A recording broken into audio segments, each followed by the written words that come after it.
इस वक्त हम लोग के साथ मौजूद है Shoaib Kabir. Shoaib, you are the most youngest candidate from Beldanga. So how is the situation? Because Babri Masjid को लेकर बहुत कुछ चल रहा है पूरा पश्चिम बंगाल में, पूरा भारत में, क्योंकि बीजेपी बोल रहा है, टीएमसी बोल रहा है, ये मंदिर मस्जिद का पॉलिटिक्स चल रहा है और 2026 का विधानसभा चुनाव है। तो आपको क्या लगता है as a youngest politician? Hey, no, no. First of all, thank you for having me. ऐसा हम लोगों ने कुछ अलग नहीं सोचा हुआ है कि हम लोग कोई रिलीजन बेस पार्टी कर रहे हैं। एट 2016 जब तृणमूल कांग्रेस ऑलरेडी सत्ता में थे, that time BJP was holded only 3 seats. And at 2021 they increased to 75. Then it is by maths it is like almost 300% the increase. Right. तो ये जो बीजेपी जो मतलब धीरे धीरे हमारे वेस्ट बंगाल में आ रहे हैं, तो इसका मेन प्लान ही है कि टीएमसी चाहती है कि कोई सीपीएम या फिर कांग्रेस या फिर कोई नया पार्टी उनको इन्वेट करने के लिए ना आए। अगर आए तो वो बीजेपी आए। तो जो आप बंगाल में अगर आप लोग नॉर्मल देखेंगे और हम लोगों से बात करेंगे, अभी ये तो और भी क्लियर हो गया है कि टीएमसी और बीजेपी एक दूसरे के साथ अलायंस है, लेकिन वो बाहर नहीं आना चाहते, क्योंकि नरेंद्र मोदी का सरकार भी यही चाहता है कि अगर हम नहीं तो ममता दी, और ममता दी भी चाहती है कि अगर हम नहीं तो Modi ji.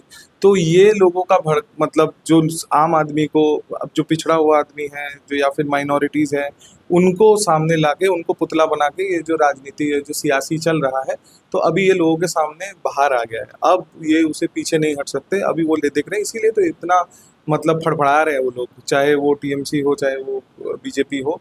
Now they are in a very uncomfortable position and I think ये जो सिचुएशन है, जो आम आदमी है, आम आदमी धीरे धीरे करके उनको अवेयरनेस आ रहे हैं। तो आई होप इस बार इंशाल्लाह हम लोग कुछ बढ़िया करेंगे।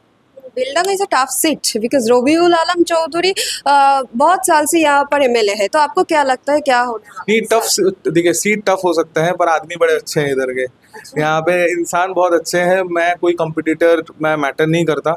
मेरे सामने अगर पकड़ लीजिए, मैं इंडिया हूँ, मेरे सामने अगर ऑस्ट्रेलिया हो, न्यूजीलैंड हो, पाकिस्तान हो, बड़े बड़े टीम हो, लेकिन अगर मेरा पिच मेरा जानने वाला है और मेरा जो सपोर्टर है वो मेरे ही नाम पे चिल्ला है, तो सामने कोई भी हो, शोएब अख्तर हो या पैट कमिंस, वो मुझे फ़र्क नहीं पड़ता। और रबीउल आलम चौधरी उम्र में बहुत बड़े हैं, उम्र दराज है, मेरे पापा के उम्र के हैं।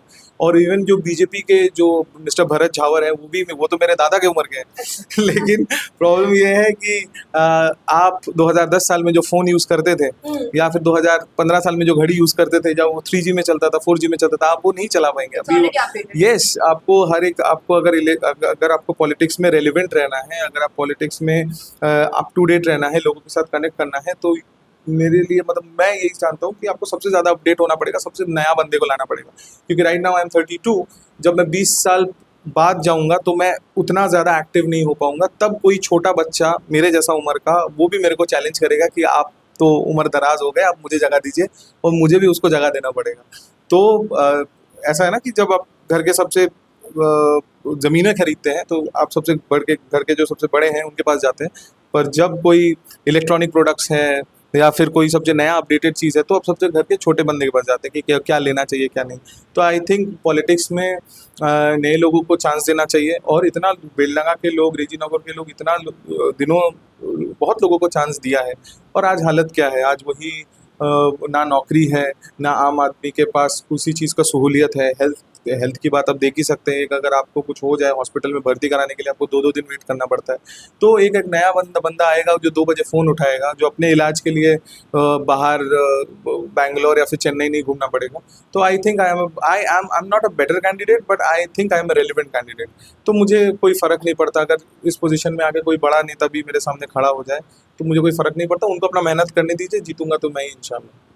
2011 में ममता बनर्जी ने बोला था 10,000 मदरसा बनाएंगे, जो मदरसा नहीं हुआ। तो ममता बनर्जी ये जो मुस्लिम कम्युनिटी, ये जो माइनॉरिटी कम्युनिटी सिर्फ वोट बैंक के लिए यूज कर रहा है। ऑफ कोर्स आपको कोई अलग दिखे ना, इस बार भी जितने 291 उन्होंने सीट घोषणा किया है, उसमें से शायद 30 या 33%, तो not percent, 33 total in quantity उन्होंने मुस्लिम कैंडिडेट्स रखा है। धीरे धीरे करके ना वो बोल रहे हैं कि नहीं, आरएसएस, वो जो पुराना आरएसएस है, मैं उनका बहुत ज़्यादा एडमायर करता हूँ। तो it's making the clear sense कि Muslim community, not only Muslim, जो पिछड़े हुए लोग हैं, जो SC ST OBC हैं, उनके लिए उनका जो थिंकिंग है वो जस्ट है कि हाँ चलो मुझे तो एक कंसोलिडेटेड वोट मिलता है, इनको अलग से ट्रीट करने की मुझे ज़रूरत नहीं है, बस इनको खुश रखना है। तो इसीलिए वो कुछ नहीं करते सारा साल मुस्लिम्स के लिए, या फिर जो मदरसा है वहाँ पे प्रॉपर पैसा नहीं जाता। ईद में जैसे देखिए पूजा में मंडप के लिए पैसा मिलता है 1.5-1.5 लाख रुपए, 2-2 लाख रुपए। आज तक मैंने नहीं सुना किसी रमज़ान के पार्टी में उन्होंने इतना पैसा डोनेट किया, या फिर किसी ईद में किसी पर्टिकुलर जो मुस्लिम बेल्ट्स है वहाँ पे जितने क्लब्स वगैरह हुआ है वहाँ पे कोई पैसा डिस्ट्रीब्यूट होता है। मुस्लिम्स का टॉपिक जो है आज नल एंड वॉइड है।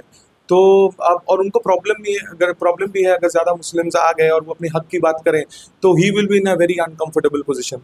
तो उन्होंने वैसा ही, जैसे रबीउल आलम चौधरी भी मुस्लिम है, या फिर कोई ये मैं बोल रहा था कि हसनुज्जमान साहब वो तो इतना लायक थे, उनको हटा दिया गया क्योंकि डेफिनेटली उन्होंने क्वेश्चन किया था कि अपने कॉन्स्टिट्यूंसी को लेके अपने लोगों के लिए, तो उनको हटा दिया गया। तो जो ही कोई भी मुस्लिम अगर उनके राज में रह के उनको क्वेश्चन करेगा तो वो ख़त्म हो जाएगा।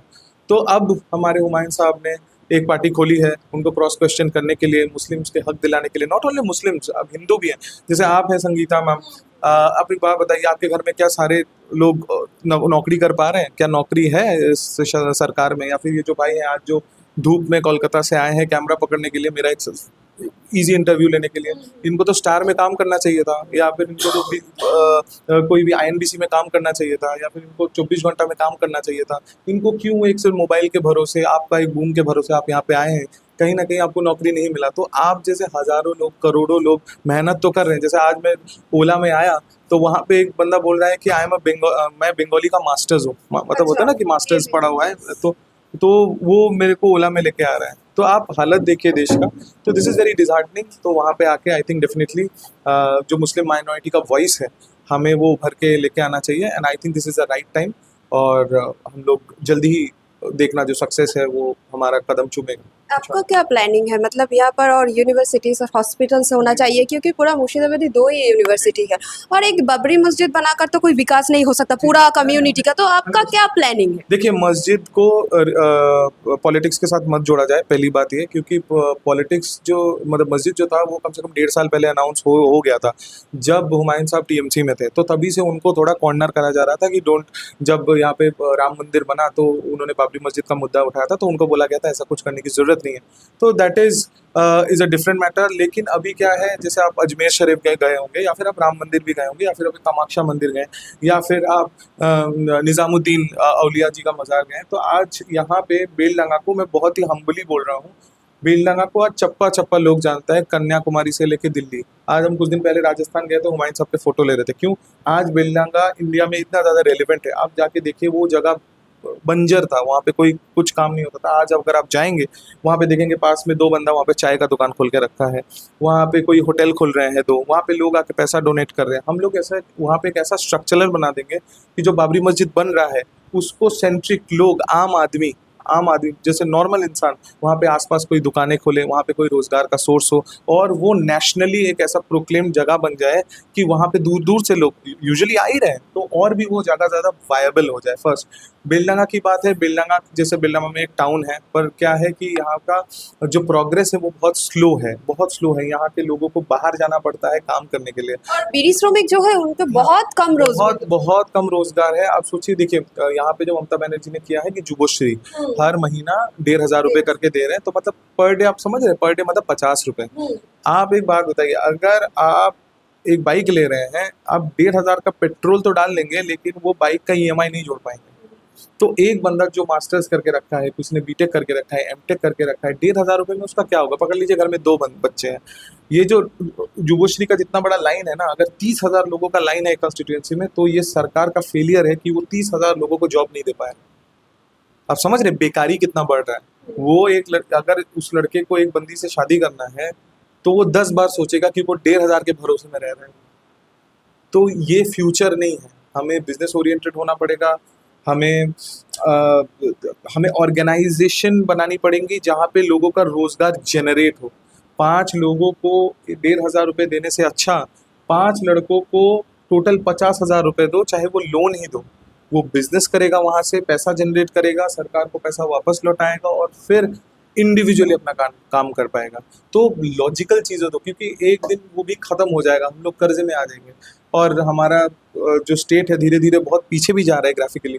तो I think it is not the right solution and will definitely do something जो लोग अपने घुटने में खड़े होकर बात कर पाए कि वो 1,500 रुपये उसका खाना, उसका दवाई या फिर उसका रेस्ट ऑफ द थिंग का जिम्मेदार ना उठाना पड़े।